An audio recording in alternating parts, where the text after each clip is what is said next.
Welcome to Brighton on the south coast of England. The Amex Stadium welcomes back supporters at last. It's a sight to gladden the heart for the visit of the champions, Manchester City. Feels so much better already, and we haven't even kicked off yet. We had to do it. We knew why we did it, and we probably went through all the phases in terms of this is really weird and how we're going to get through this and how we're going to adjust to this, and then it becomes normal having no crowd. It's great to see them, it's great to hear them. It feels like there's a real good atmosphere around the Amex today. Just feels so good to have the fans back. I think at times last season when we were on top in games, I think if they'd have been there, they would have helped us to kick on and maybe take the lead in games and give us that extra push. Webster with a header, and it's 2-2.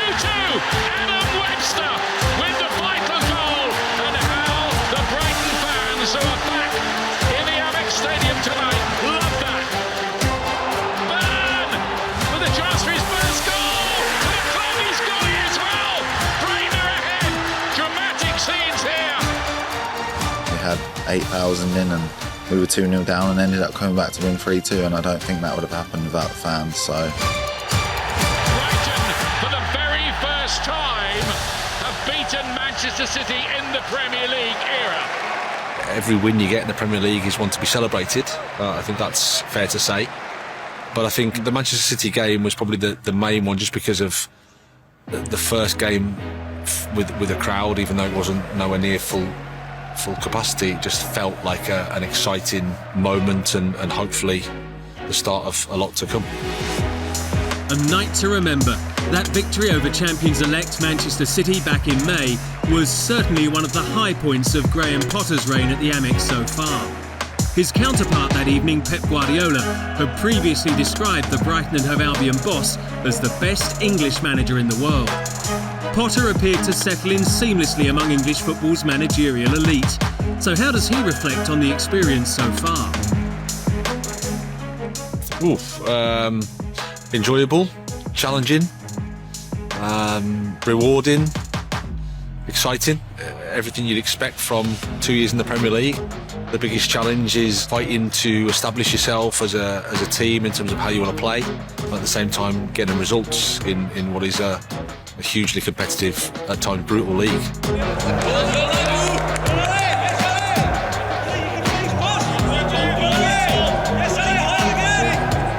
So it's been good in many ways. We've sort of developed the playing style, we've developed how we want to play, and we've introduced some younger players and had success in terms of how they've developed and how the team's developed. it's all about trying to improve players, and the level of detail that goes into it each and every day, even for just training sessions, it's amazing. It's great to be a part of, and it makes it such an enjoyable place to work. The biggest change is probably our philosophy. We've gone for a complete different style, complete different way of looking at the game, and I feel like he's taken me onto another level and a level I'm enjoying playing at.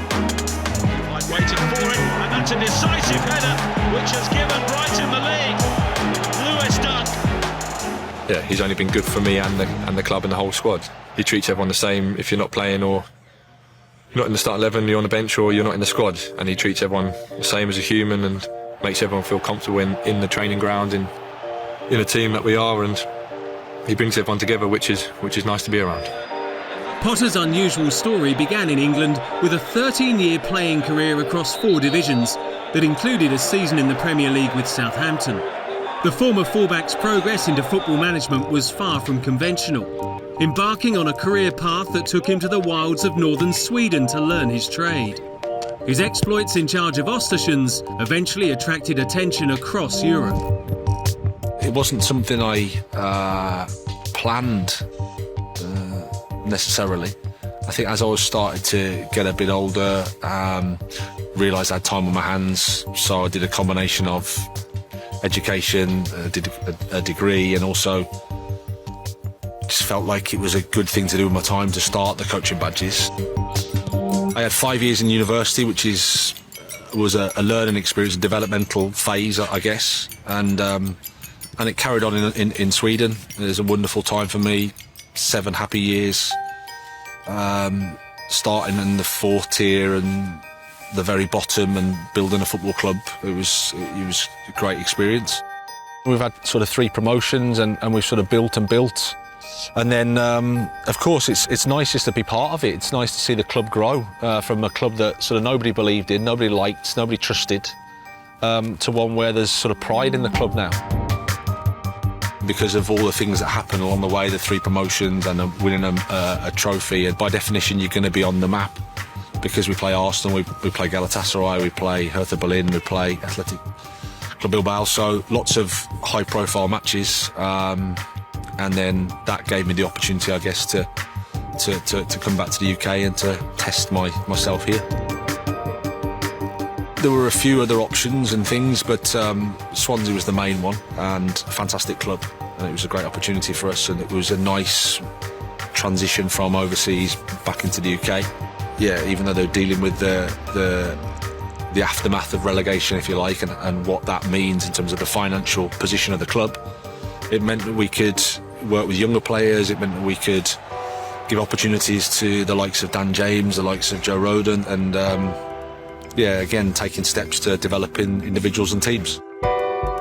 Potter's own development continued as he guided the Swans to a top 10 finish. His ability to nurture budding talent hadn't gone unnoticed on the South Coast, and in 2019 Brighton made their move, an ambitious club keen to develop a more attractive style of football. It's always a process, but I think we're a bit clearer in terms of how we want to play and more comfortable with each other, know each other a bit better.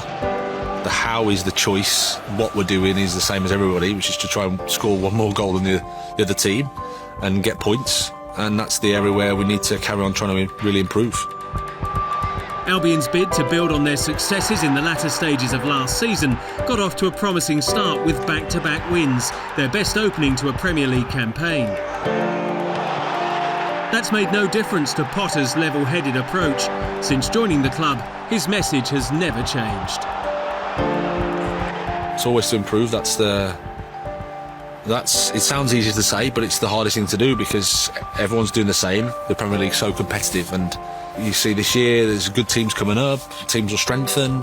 So to improve how you play and to improve that in regards to the points you get is the biggest challenge. So that's what we want to try and do.